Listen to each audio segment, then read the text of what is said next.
I grew up in small-town Canada in the 1980s. I am Indigenous and was adopted by a white family when I was 3 years old. This story is about my adoptive family. My grandparents and great-grandparents came from Eastern Europe, think Germany, Ukraine, Russia, and Siberia. They immigrated to Canada and kept their Mennonite faith. My great-grandpa and his wife kept a secret, one that was only discovered after they had both passed. Years before they left for Canada, my great-grandpa was conscripted into serving in the military during World War I.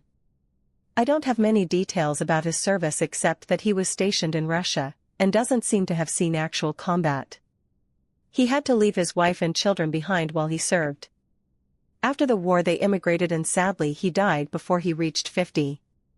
My great-grandma lived a long time after him and it was only after her death that the secret was discovered. Amongst their papers was a journal, written by my great-grandpa during the war. A journal full of poetry.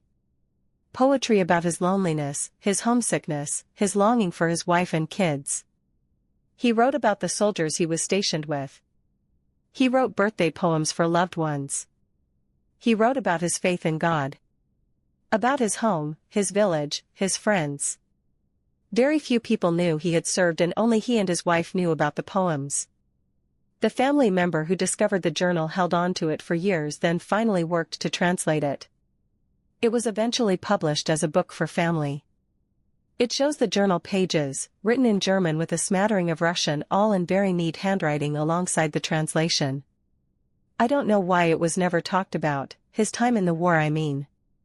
Maybe because as a Mennonite he was a pacifist so serving in a war was bad or wrong?